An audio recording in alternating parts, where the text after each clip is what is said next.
The first principle of the 7 principles is alpha. Well, let me explain what alpha is for anyone who doesn't really understand that, and that's okay.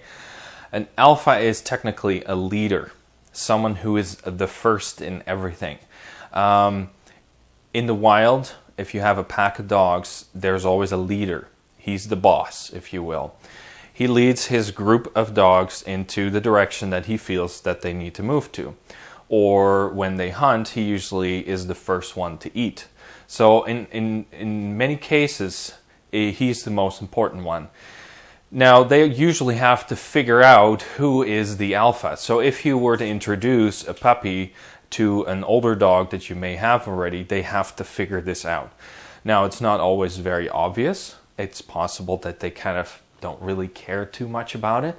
But there are situations where there's two strong-headed dogs that kind of clash, because the existing one may have a bit of a territorial issue. They kind of figured this is my territory, and now all of a sudden I introduce another dog, which sometimes brings in some fighting. Sometimes they have to kind of growl and bite and whatnot at each other.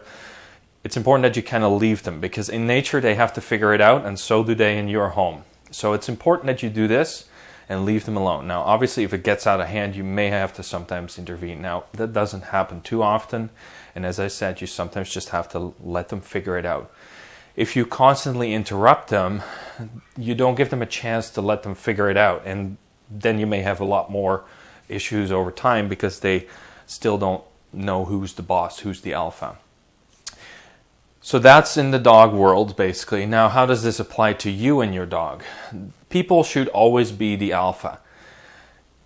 Whoever is the owner or the person for the dog has to be the alpha to the dog.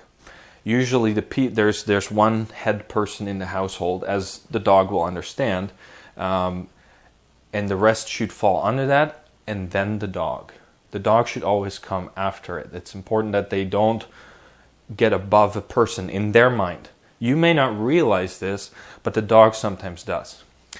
So you have to kind of control that. Everybody in the household needs to be above the dog, and they have to show a bit of an authority. So alpha often comes with authority over your dog and telling them what to do, basically.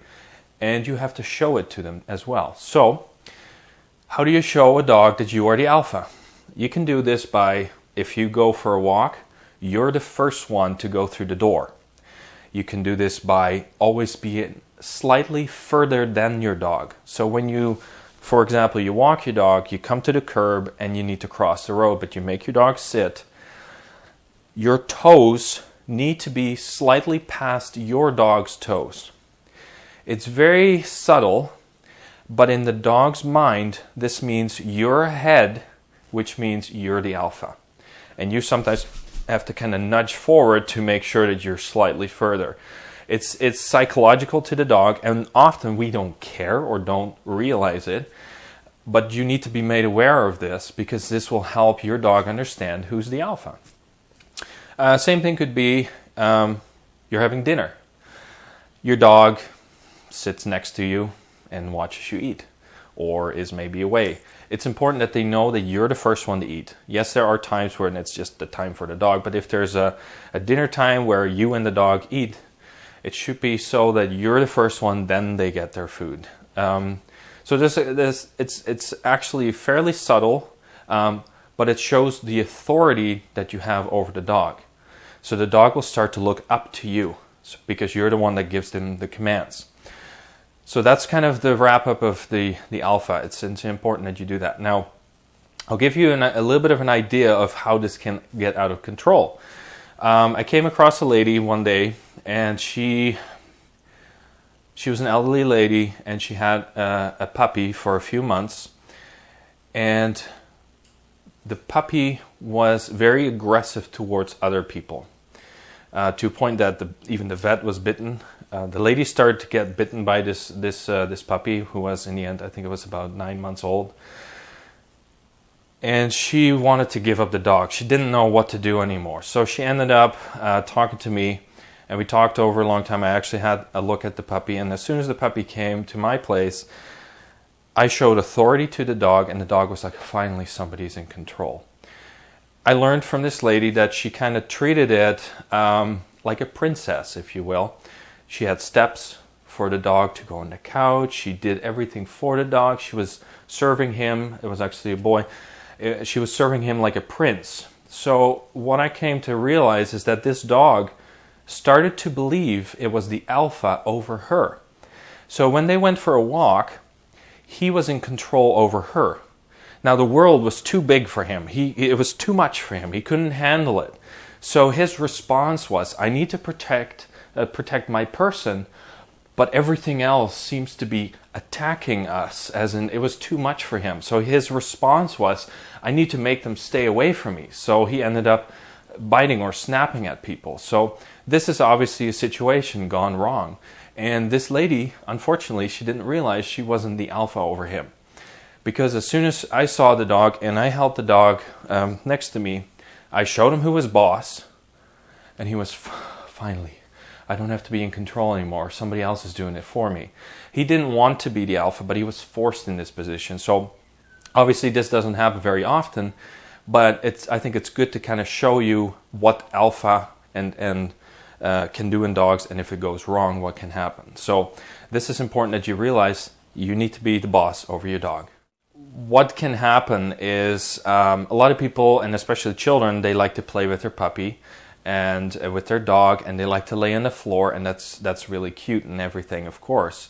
I love laying on the floor and have my dogs crawl all over me and be licked, and I just get really hairy from my dog and everything and slobbered on because I have Dakota, my large Newfoundland dog. But what you need to realize when you have children or yourself, you lay on the floor, you are below your dog. Again, this is psychological for the dog. You need to be above your dog, literally as well. Now, when I lay on the floor with Dakota, she immediately comes over because she loves me laying on the floor with her. But she always lays down beside me. It's because she knows she needs to be below me, so she immediately lays beside me. When we first had Dakota, she was a little bit rougher with my son in the beginning. She was a big dog. My son is obviously not as big as she is, and at the time she didn't view him as standing above her, and he loved to lay on the floor with her. But he was starting to kind of lean into his territory, as in, I am the alpha over you. So we had to teach my son to make her sit and behave and listen to him as well. So it's a minimal extra thing, but I actually find it very important that you need to know this as well. Again, this is psychological to the dog. You need to be above the dog. Yes, you can play and do a little roughhouse with your dog, but at times you need to also realize, if I keep doing this, the dog may slowly start to realize they're above me. So again, just keep that in mind for raising your dog as well. All right, now we'll see you in the next video.